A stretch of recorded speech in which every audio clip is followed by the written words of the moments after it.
أعوذ بالله من الشيطان الرجيم بسم الله الرحمن الرحیم۔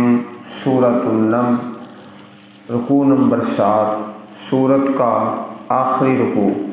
وَيَوْمَ نَحْشُرُ مِن كُلِّ أُمَّةٍ فَوْجًا مِّمَّن يُكَذِّبُ بِآيَاتِنَا فَهُمْ يُوزَعُونَ حَتَّى إِذَا جَاءُوا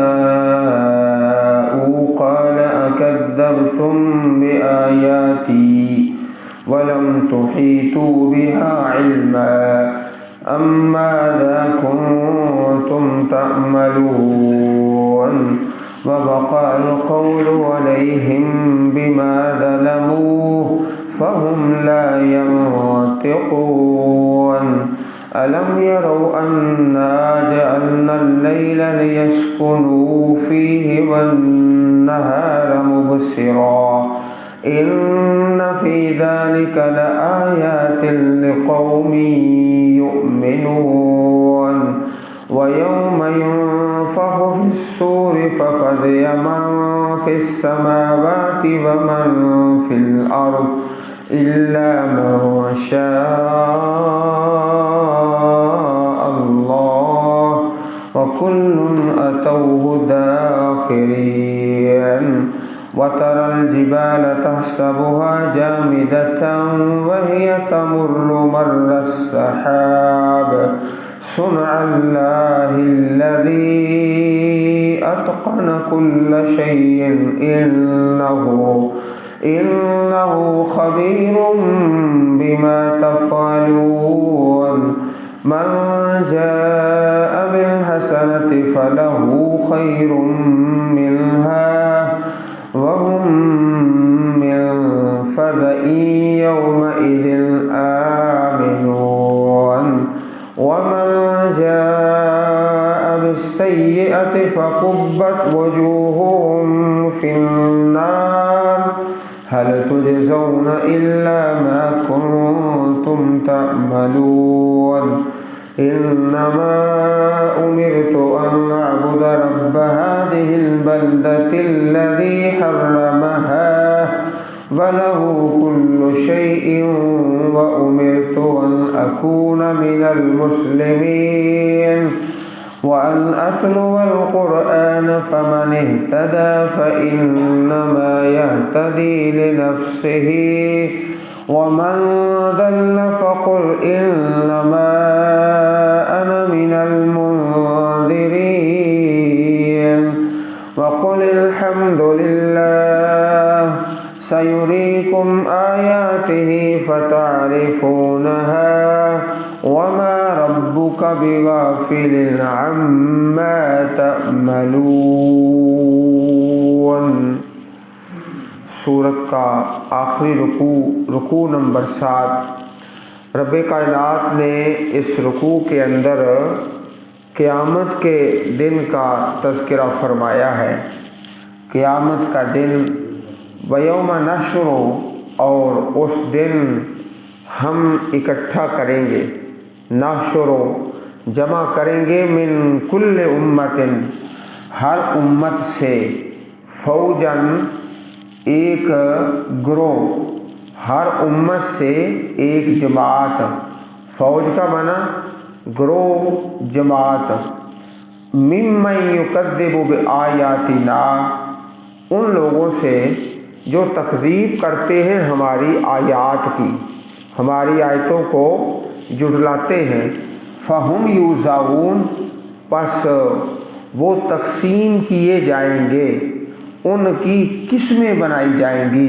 اللہ تعالیٰ تمام کی قسمیں الگ الگ کر دیں گے۔ یہ چور ہیں، الگ ہو جائیں، یہ ڈاکو ہیں، الگ ہو جائیں، قاتل ایک طرف، زانی بدکار ایک طرف، سب کی تقسیم کر کے گروپوں کی شکل میں علیحدہ علیحدہ کر دیا جائے گا۔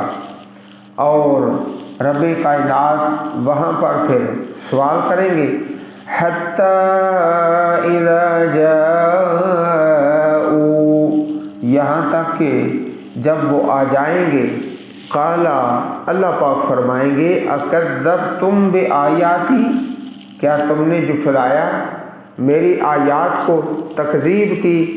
عزیز بھائیوں اچھی طرح سماعت فرما لو، تکذیب دو قسموں کی ہوتی ہے، ایک ہے زبان کے ساتھ، زبانی اپنے قول سے کہ میں اس آیت کو نہیں مانتا، اس حدیث کو نہیں مانتا، اور دوسری قسم ہے تکذیب کی اپنے عمل سے تکذیب کر رہا ہے۔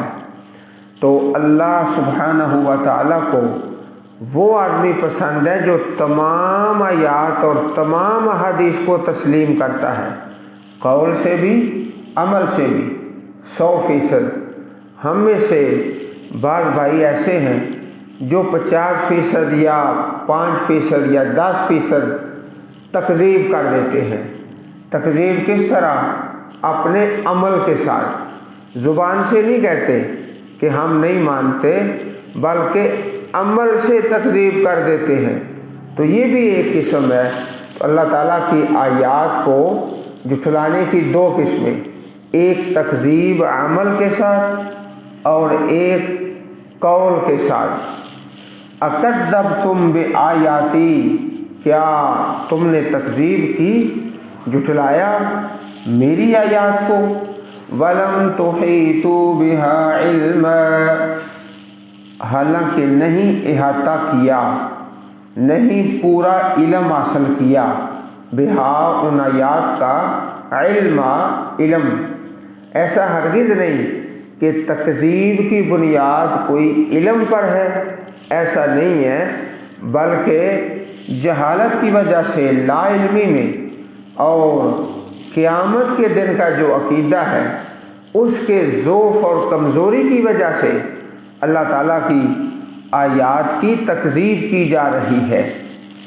وَلَمْ تُحِيطُوا بِهَا، اور نہیں مکمل طور پر احاطہ کیا ان آیات کا پورا علم، ماذا كنتم تعملون، یا کیا تھا جو تم کیا کرتے تھے، قول ہے، فعل ہے، ہر چیز کے بارے میں اللہ سبحانہ و تعالی سوال کریں گے قیامت کے دن۔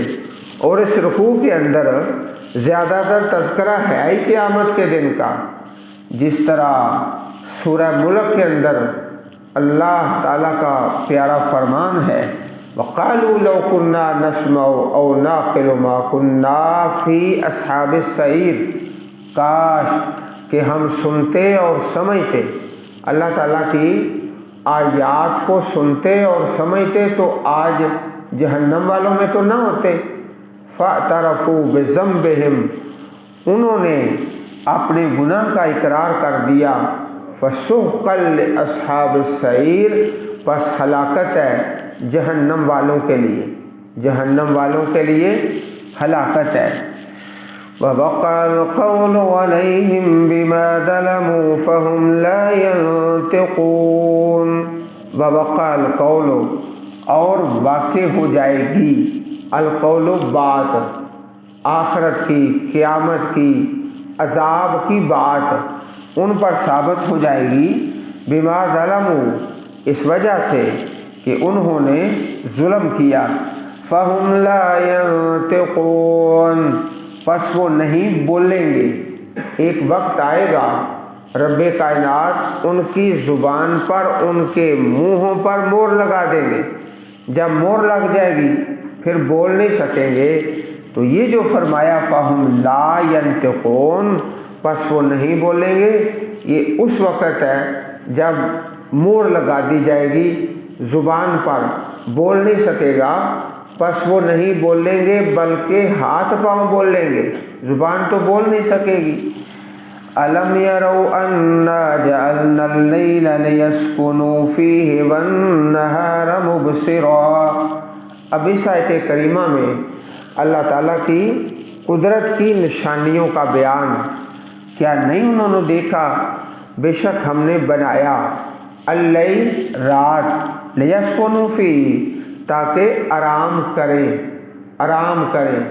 رات کو، ٹائم ٹیبل نظام الاوقات اللہ پاک نے دیا ہے، رات کو سو جائیں، عشاء کی نماز پڑھیں، سو جائیں۔ اب رات کو تو جی نہیں چاہتا سونے کو، اور صبح مردوں کی طرح سوئے پڑے رہتے ہیں۔ اللہ پاک نے رات کا مقصد کیا بنایا ہے؟ لیسکنوا فیہ، تاکہ سکون کریں اس میں۔ اب فجر کی نماز پڑھیں، سبق پڑھیں، قرآن پڑھیں اور مارکیٹیں کھل جائیں۔ مغرب کی اذان ہو تو ساری مارکیٹیں بند ہو جائیں۔ اب وابدہ کا مسئلہ خود بخود حل ہو جائے۔ فجر کی اذان، جماعت، قرآن اور اس کے بعد مارکیٹ کھلی ہے۔ وَالنَّهَارَ مُبْصِرًا، اور دن کو بنایا مبصرا، روشن۔ اب بھی کئی علاقے ایسے ہیں صبح سورج طلوع ہوتا ہے، مارکیٹ بازار کھل جاتے ہیں، شام کو سورج غروب ہوتا ہے، ساری مارکیٹ بند ہے، اب بھی ہیں۔ تو یہ فطرت کے مطابق ہے۔ ان فی ذلک لآیات لقوم یؤمنون، بے شک اس میں نشانیاں ہیں اس قوم کے لیے جو ایمان لاتے ہیں۔ دن اور رات میں بڑی نشانیاں ہیں۔ دن کوئی لا نہیں سکتا، رات کوئی طاری نہیں کر سکتا۔ اللہ تعالیٰ اگر ہمیشہ دن کرے تو کوئی رات نہیں لا سکتا، ہمیشہ رات طاری کر دے تو کوئی دن نہیں لا سکتا۔ دن اور رات کے نظام میں بڑی نشانیاں ہیں۔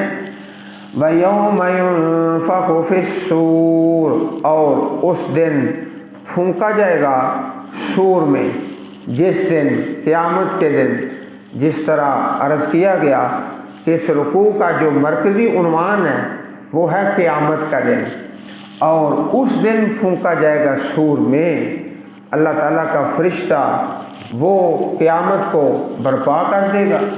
فَفَزِعَ مَن فِي السَّمَاوَاتِ وَمَن فِي الْأَرْضِ إِلَّا مَن شَاءَ اللَّهُ۔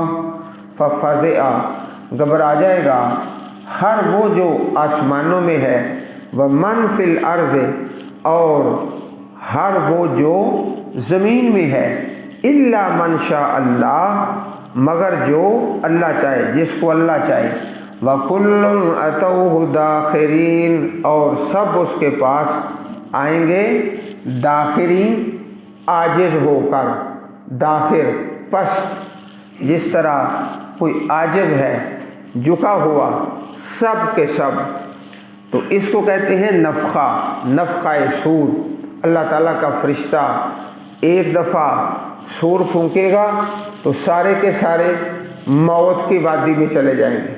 پھر دوبارہ صور پھونکے گا، فَإِذَا هُمْ قِيَامٌ يَنظُرُونَ، تو سارے کے سارے کھڑے ہو کر دیکھ رہے ہوں گے۔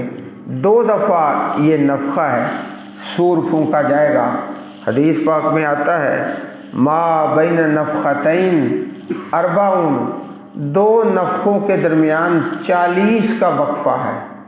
40 کا لفظ آیا تو لوگوں نے پھر سوال کر دیا اس 40 کے بارے میں سیدنا ابو ہریرہ رضی اللہ تعالیٰ عنہ سے کہ یہ 40 کیا ہے؟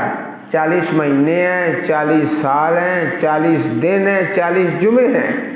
فرمایا ابھی تو میں اس بات کا تو کچھ نہیں کہہ سکتا کہ 40 دن ہیں کہ مہینے ہیں کہ سال ہیں، یہ نہیں مجھے علم۔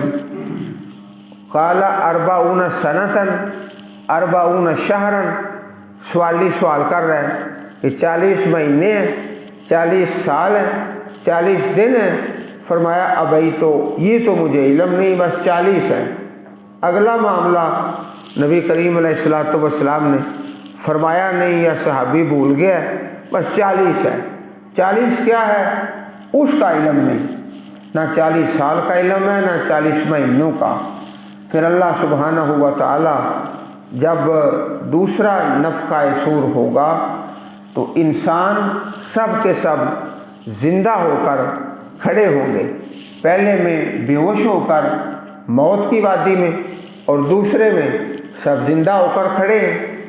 لیس من الانسان شیء الا یبلا، اور اسی حدیث پاک میں کہ انسان جب قبر میں ہوتا ہے تو وہ سیدھا سارا جسم ہی مٹی کھا جاتی ہے چند دنوں کے اندر، الا عظما واحدہ، ایک ہڈی ہے انسان کی، اللہ پاک نے اس کے اندر پتہ نہیں کیا کیمیکل رکھا ہے، اس کو مٹی کھا نہیں سکتی، الا عظما واحدہ وہو عجب الذنب، عجب الذنب وہ ہے دمچی کی ہڈی، دم کی ہڈی، یہ جو ریڑھ کی ہڈی ہے اس کے آخر میں جہاں پر اختتام ہے وہ چھوٹا سا ہڈی کا ایک ٹکڑا جو بظاہر دیکھو تو نظر نہ آئے، خوردبین سے دیکھیں تو نظر آئے، قبر کھودیں گے تو اس کے اندر کوئی چیز نظر نہیں آئے گی چند دنوں کے بعد۔ اور ویسے بھی آج کل لوگ وہ قبر بنا رہے ہیں پکی اینٹیں لگا کر، جو خلاف شرع ہے، تو پکی اینٹوں والا جو اندر مردہ ہے نا وہ بہت جلدی ختم ہو جاتا ہے، جو غور کن ہے وہ بتاتے ہیں۔ تو یہ ہے عجب الذنب، ایک ہڈی چھوٹی سی، وہ نہیں ختم ہوتی، وہ تا قیامت اسی جگہ پر رہتی ہے۔ وَمِنْهُ يُرَكَّبُ الْخَلْقُ يَوْمَ الْقِيَامَةِ، اسی سے مخلوق کو قیامت کے دن دوبارہ جوڑا جائے گا، اسی سے پھر دوبارہ انسان بنا دیا جائے گا۔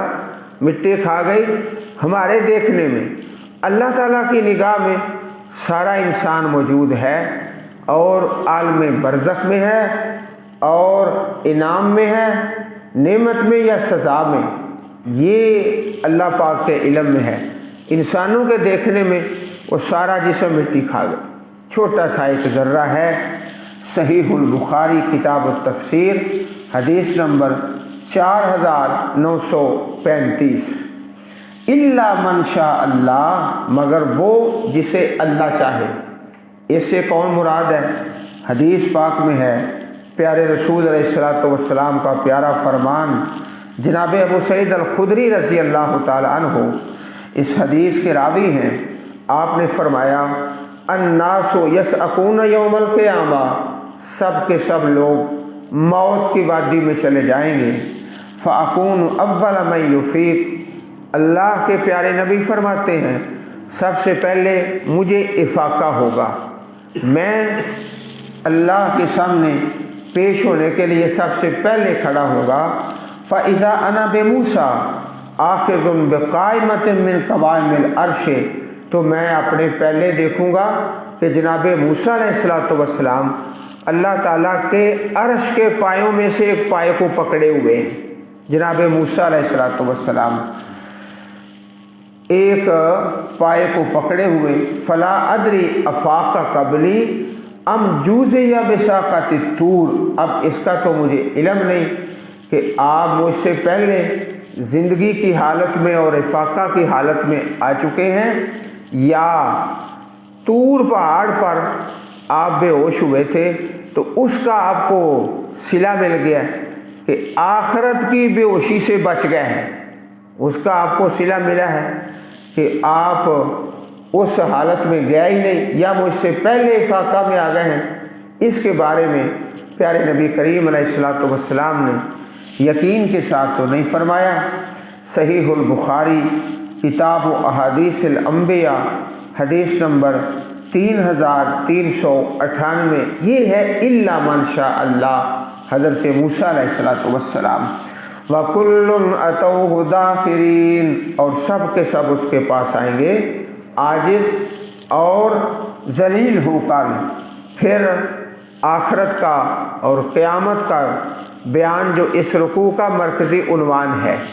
وَتَرَى الْجِبَالَ تَحْسَبُهَا جَامِدَةً، اور تو دیکھتا ہے پہاڑوں کو، گمان کرتا ہے، تحسبها، تو گمان کرتا ہے، جامدہ، جمے ہوئے اپنی جگہ پر بڑی مضبوطی کے ساتھ، وَهِيَ تَمُرُّ مَرَّ السَّحَابِ، اور وہ چلیں گے مر السحاب، بادلوں کے چلنے کی طرح، بادلوں کے چلنے کی طرح، مر السحاب، سحاب بادل، جیسے بادل اڑتے پھر رہے ہیں اس طرح یہ جو بڑے بڑے پہاڑ ہیں یہ کیٹو ہے، یہ ہمالیہ، سب اڑتے پھریں گے بادلوں کی طرح۔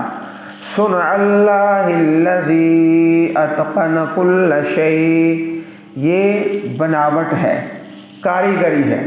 صنع کاریگری اس اللہ کی جس نے اتقنا مضبوط بنایا، اتقنا مضبوط بنایا، کل شیء ہر چیز کو، انہ خبیر بما تفعلون، بے شک وہ خوب جانتا ہے اللہ تعالیٰ جو تم کرتے ہو، قول فعل۔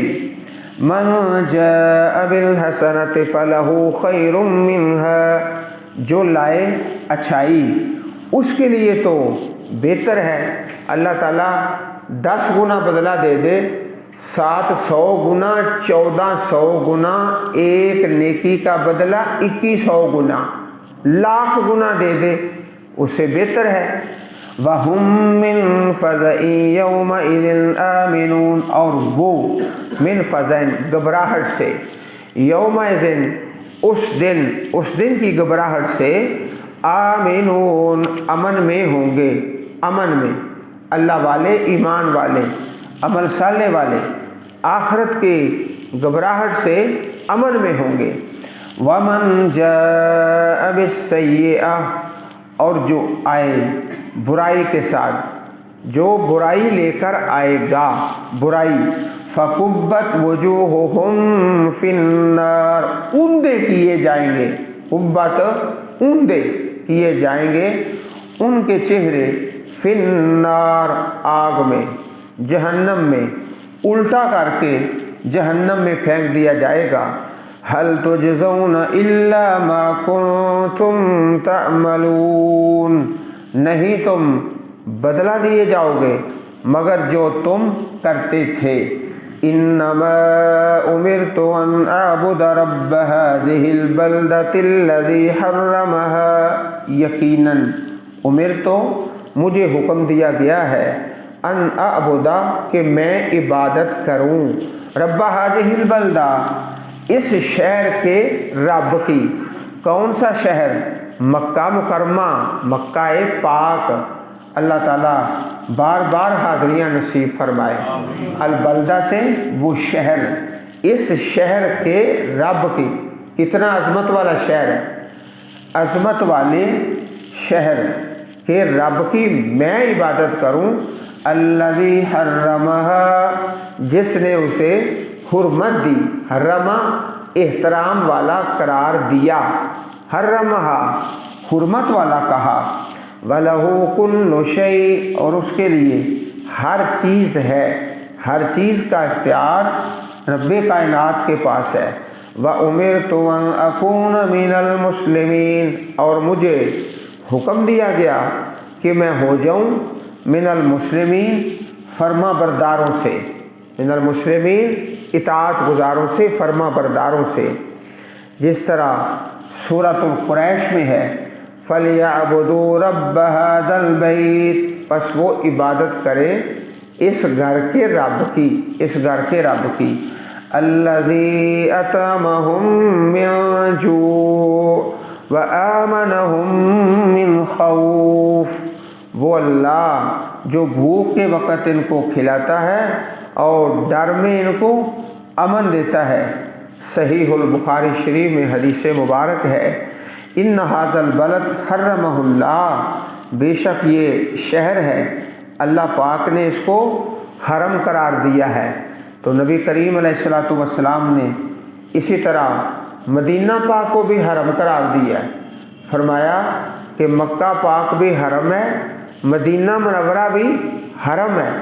یہ جو لوگ کہتے ہیں نا گستاخ گستاخ، ہمیں کہتے ہیں گستاخ، اور خود ان کا عقیدہ یہ ہے کہ مدینہ پاک حرم نہیں، مدینہ پاک کو حرم مانتے ہی نہیں، یہ ان کے عقیدے کا مسئلہ ہے، کتابوں میں لکھا ہے، اور گستاخ ہمیں کہہ دیتے ہیں۔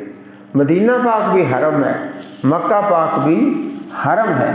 لا یزاد شوقہ، اس کے کانٹے والے درخت نہ کاٹے جائیں، ولا ینفر صیدہ، اور شکار کو نہ ڈرایا جائے، ولا یلتقط لقطتہ الا من عرفہا، گری پڑی چیز کو نہ اٹھاؤ مگر جو اعلان کرے۔ عام شہروں میں یہ حکم ہے کہ ایک چیز پکڑ لی ہے 1 سال تک اعلان کرو، سال کے بعد اگر اس کا مالک وارث نہیں ملتا تو استعمال کر لو۔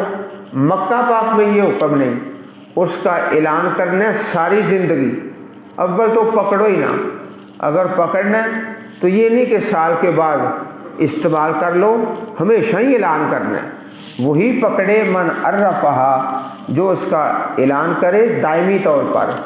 صحیح البخاری کتاب الحج حدیث نمبر 1587۔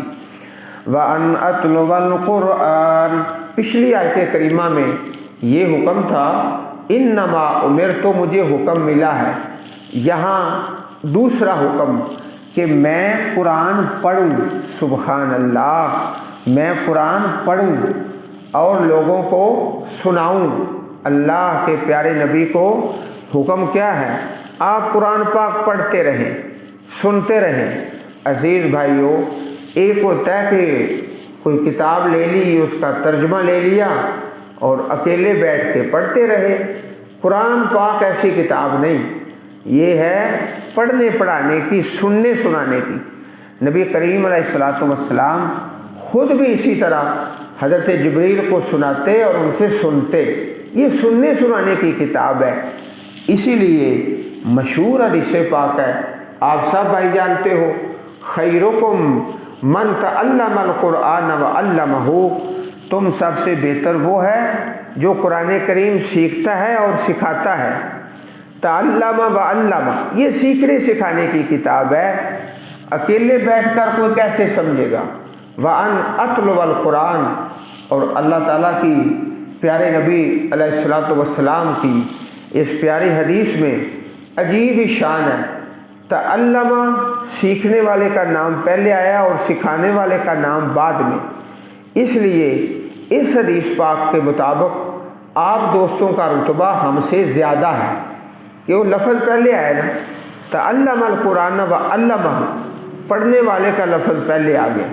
رتبہ اور شان حدیث کے مطابق وَأَنْ أَتْلُوَ الْقُرْآنَ، میں قرآن پڑھوں، اور جب قرآن پڑھا جائے تو فَاسْتَمِعُوا لَهُ وَأَنْصِتُوا، اسے توجہ سے سنو۔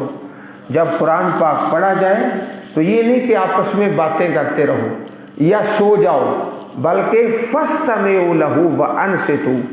اللہ کا بندہ ایسا بھی ہے جو خطبہ جمعہ کے لیے تیاری کر رہا ہے۔ تیاری کس طرح کہ صبح 8 بجے 9 بجے 10 بجے خوب مزے سے سو جاتا ہے۔ سوتا کس لیے ہے کہ خطبہ جمعہ میں مجھے 1 سیکنڈ بھی نیند نہ آئے، تیاری کر رہا ہے، غافل نہیں ہے۔